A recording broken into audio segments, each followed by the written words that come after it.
The crowd of refugees who were not going was pressing against the police line. They had been shouting since the boarding began, but it was as if my hearing had tuned out and now was coming back. People were crying, calling out last-minute pleas. "How can you leave us here? Please don't leave us, please!" Once I had heard Romeo Dallaire, the Canadian general who had commanded the UN troops in Rwanda during the genocide, describe what it was like to leave people to their fates, to look into their eyes and know you simply cannot help them. It broke his heart, Dallaire said. My heart too, I thought. Mine too. Then I blocked it out. When everyone was finally on board, I gave Sheikha and Dennis Perlot the manifests for their buses. I was going in the first bus with Captain Jose. Sheikha would be in the second, Perlot in the third with the 32 from the tent. The fourth was empty, my backup, just in case. I had broken down the evacuation list into subsidiary lists of those riding in each bus and made sure the refugees boarded the right buses. Go through your lists, I told Sheikha and Perlot. Make sure everyone with children knows what age they're supposed to be. Then I stepped up into the first bus, and all 4 buses pulled out in a cloud of exhaust. The compound gates closed behind us. A little way down the road, my phone rang. Terzi. Sasha? Davide. I'm in the lead bus. We're on our way to the airport. Good. I could hear him perfectly, the line clear for a change. I'm still here with this bastard, he said. Make sure you don't stop, not for anything. You understand? Do not stop. I'll see you at the airport. As the bus bumped and swayed over the pockmarked road, I moved down the aisle, holding on to the seats, squatting next to the families with children, telling them, we have too many people for the flight. What we've done is change some ages because children under 2 can sit on laps. We've made your 4 and 3 and 2-year-olds into 1-year-olds.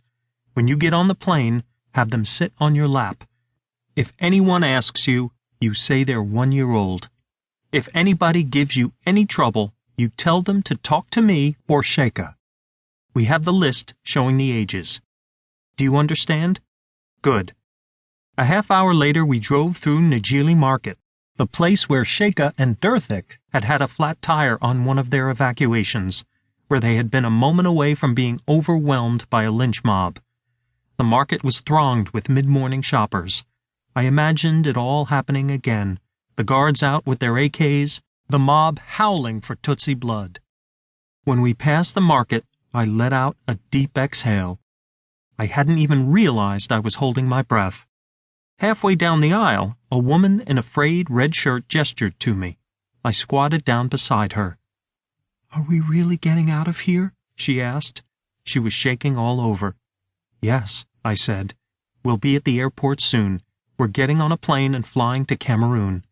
Trying to convey a sense of confidence I wasn't exactly feeling. Who knew what was really going to happen when we got to the airport? "Do you know what they did to me?" she said. Her eyes were leaking tears.